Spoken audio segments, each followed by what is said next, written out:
With nonstop releases of the latest electronics, cars, and designer clothing, you're constantly being enticed to spend. But it's important to ask yourself, is spending money right now more important than your financial goals? Wouldn't it be better to leave some money for your future self? Just the mere mention of words like living below your means and frugality sends some people over the edge. To these people, those words conjure up thoughts of deprivation and poverty. They assume that cutting back on spending is tantamount to diving into a dumpster to find the next meal. But what if we showed you that you could live below your means and still enjoy your life? With just a tiny compromise. If that sounds good, then stick around to the end. What is living below your means? Like we mentioned earlier, a lot of people have the wrong idea about living below their means. You don't have to be a cheapskate to live below your means. It simply means to spend less than you make. So whatever lifestyle you choose, just make sure you're not blowing through your paycheck and then anxiously looking forward to the next one to make ends meet. Living below your means is one of the smartest financial decisions you can make. Because when you spend less than you make, you leave money to save for the future. The last thing you want is to wake up in retirement with no money to live on, or having no money to handle expenses when life throws you a curveball. In addition to not being able to handle your financial responsibilities, if you spend everything you make and more, you won't be adding anything to your net worth, and rather than building your legacy, you'd be transferring your wealth to others by constantly paying for their goods or services. This simple concept of spending less than you make is now more important than ever, as 60% of Americans spend more than they bring in each month, resulting in a hike in credit card debt. In 2023, total credit card debt in America crossed the $1 trillion mark.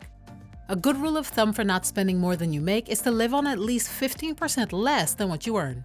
While this might seem simple, the hardest things to put into practice are the simplest things. Fortunately, there are ways to make it easier on yourself. But before we show you how, here are some signs you're living beyond your means. 1. You're living life on credit. If you live on credit cards and don't pay the balance in full every month, chances are you're living beyond your means. Credit cards should never be an extension of your income. They're tempting and dangerous without proper financial education. Before you buy anything on credit, ensure you have a valid plan to pay it off. 2. You don't have emergency funds. If you don't have enough money to set aside savings, this is a big indicator of inflated living. Unexpected expenses like a home repair or job loss can derail your monthly budget. Having several months of income saved is a crucial savings buffer to prepare for these kinds of emergencies. 3. Living paycheck to paycheck. If all or most of your paycheck is being spent immediately on bills and debt, and you have nothing left over, you're likely living over your means. Part of being financially responsible is having the ability to set aside money each month, whether it's to savings or investments. If your current paycheck barely sustains you to the next, you may be stretched too thin. 4. You pay more than 30% to housing. It is often generally advised that you spend no more than 30% of your income on housing after taxes. That's not just a mortgage payment, but includes landscape work, normal maintenance, and any other such expenses. If you find that your housing costs are too high, consider downsizing or even renting out rooms or space to make extra money. 5. You don't know where your money goes. Do you find yourself looking at your bank account trying to figure out where all your money went? This could be a sign you're living beyond your means. If you want to organize and understand your money, you must track it. Then you can plan where you want it to go and how much you want to use. Before we continue, if you've made it this far, please consider liking the video and subscribing to the channel. It really helps us out. Now, here are steps you can take to start living below your means. Create a plan. A plan of action cuts through the confusion and provides you with a clear path to accomplishing all of your goals. It allows you to concentrate on one goal at a time, allowing you to make greater progress with your money and achieve financial peace. A financial plan can include short-term financial objectives, such as saving $1,000, and long-term financial goals, such as investing for retirement.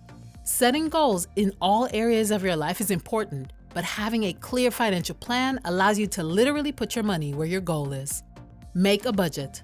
This is crucial to understanding how you personally use money. Some of the most popular budgeting methods include the envelope system, zero-based budgeting, and the 50-30-20 rule.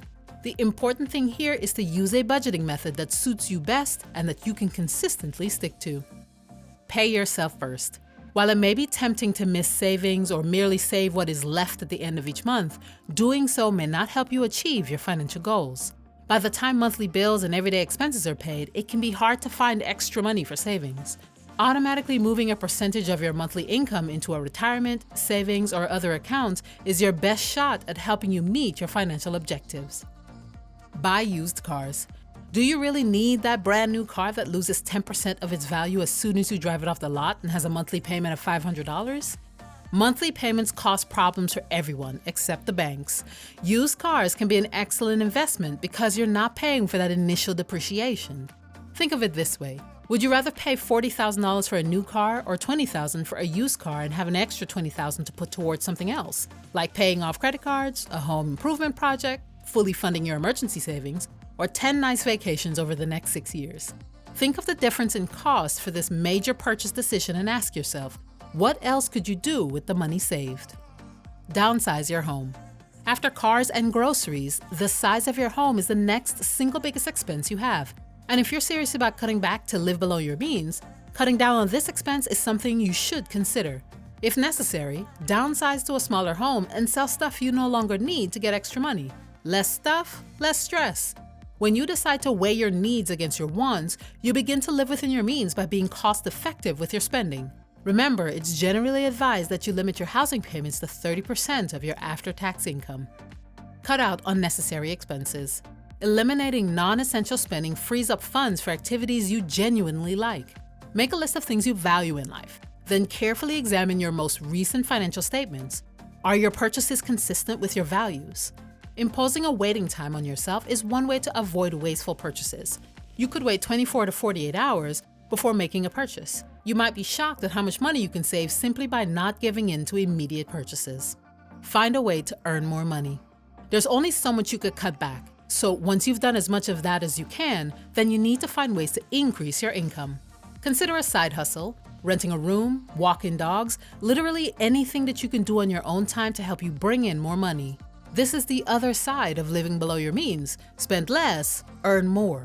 The more you work at either or both, the more successful you'll be in achieving financial freedom. Freedom to invest, freedom to travel, freedom to retire, freedom to live the life you want. Change your money mindset.